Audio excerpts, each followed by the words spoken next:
अब बात करेंगे पानीपत की। पानीपत में बढ़ रहे हैं बिजली चोरी के लगातार मामले। 4 महीने में 60% तक बढ़ गए हैं बिजली चोरी के मामले, और जिनके खिलाफ केस दर्ज है वो भी कर रहे हैं बिजली की चोरी। ये बड़ी जानकारी हम आप तक पहुंचा रहे हैं। बिजली चोरी के लगातार मामलों में इजाफा हो रहा है। ये पानीपत से खबर हम आप तक पहुंचा रहे हैं। पानीपत में बढ़ रहे हैं बिजली चोरी के मामले। 4 महीने में 60% तक बढ़ गई बिजली चोरी। लगातार हमारे साथ एसोसिएट एडिटर देवेंद्र कथुरिया जुड़े हुए हैं। देवेंद्र कथुरिया जी, पानीपत में लगातार बिजली चोरी के मामले बढ़ते हुए नजर आ रहे हैं। इसमें स्पर्ट कहते हैं, जिसके फुटाव मतलब उसमें उछाल आया है जी। पिछले 2-3 साल की बात करें, 4 साल बिजली चोरी पर काफी अंकुश लगा था। एक टाइम था जब मनोहर लाल की सरकार थी। शत्रुजीत कपूर जो मौजूदा डीजीपी हैं, उनको एमडी बनाया गया था, चेयरमैन बनाया गया था बिजली निगमों का। तो बहुत अच्छे रिजल्ट रहे थे। बिजली निगम घाटे में चल रहे थे। शत्रुजीत कपूर जो मौजूदा डीजीपी है हरियाणा के, इन्होंने बिजली निगम संभाला था। कई आईएएस आईपीएस को वो सीटें दी गई थी जो आईएएस और एचसीएस के पास रहती है। तो ये प्रयोग सफल रहा था। बिजली निगमों को घाटों से उबारा था। सबसे ज्यादा बिजली चोरी या बिल न भरने की आदत पुलिस चौकी और पुलिस थानों में होती थी, सरकारी दफ्तरों में, अस्पतालों में, पीडब्ल्यूडी के दफ्तर।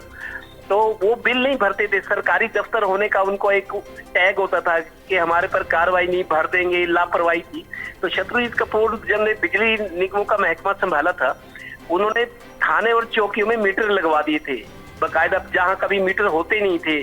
तो थाने में और चौकियों में मीटर लगे। जाहिर है उनको मजबूर किया गया कि बिल भरो नहीं तो कनेक्शन काट देंगे। ऑन रिकॉर्ड आ गई थी वो चीजें जो बिजली चोरी के तहत सब चल रहा था। सरकारी दफ्तरों की बहुत लाखों रुपए के, अब जैसे पानीपत नगर निगम है, लाखों नहीं, इनका तो 1-1.5 करोड़ रुपया भी कभी आउटस्टैंडिंग रही है। बिल नहीं भरते थे बिजली के।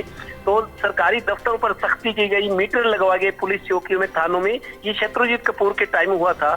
जो लॉसेस थे, बिजली चोरी थी, कम हुई। जो घाटा हो रहा था वो भी कम हुआ। एक टाइम प्रॉफिट में आ गया था बिजली निगम।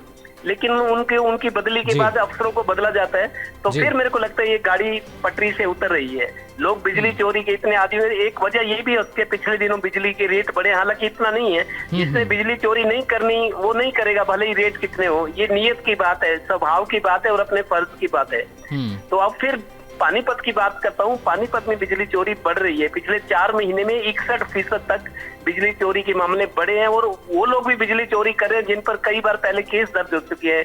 हैरानी की बात ये है। तो लोग अपनी आदतों से बाज नहीं आ रहे। और इसकी मैं इसकी एक लीकेज भी मानता हूँ। जो डिपार्टमेंट है बिजली निगमों के, जो निचला तबका होता है, जेई है, फोरमैन है, लाइनमैन है, तो ये निचले स्तर के लोग, कई बार इनकी इन्वॉल्वमेंट पाई गई है कि अपने किसी स्वार्थ में, लालच में लोगों को गाइड करते हैं, आप ऐसे नहीं ऐसे कर सकते हो। तो ये मामले भी सामने आते हैं। तो ब्लैक शीप को भी, उनको भी ढूंढना पड़ेगा। उनके खिलाफ एक्शन जरूरी है, नहीं तो पहले की तरह माहौल बन जाएगा। जी देवेंद्र जी, जिस तरीके से 4 महीने में 60% करीब मामले ये सामने निकल कर आए हैं, यानी कि लगातार बढ़ोतरी हो रही है। ऐसे में बढ़ोतरी जिस तरीके से हो रही है, चोरों पर एक्शन लेने के लिए क्या कुछ प्लान तैयार किया गया है प्रशासन की तरफ से, बिजली विभाग की तरफ से? देखिए, जिला स्तर पर नहीं होता सत्यम, जिला स्तर पर नहीं होता। ऊपर जब इस तरह की घटनाएं सामने अब मीडिया में आई, जैसा हम बता रहे हैं, जी, सरकार तक भी बात पहुंचेगी, दर्शकों तक भी पहुंच रही है कि ये सर्कल होता है। हर जिले में बिजली का एक सर्कल है। सर्कल के तहत सब डिवीजन होते हैं, बंटवारा होता है। तो उसमें ये ऊपर से उत्तर हरियाणा बिजली वितरण निगम और दक्षिण हरियाणा बिजली वितरण निगम, 4 निगम है। एक इलेक्ट्रिसिटी ट्रांसमिशन का है जो प्रसारण करता है। एक बिजली पावर जनरेशन है जो थर्मल पावर्स है। 4 तरह के निगम है।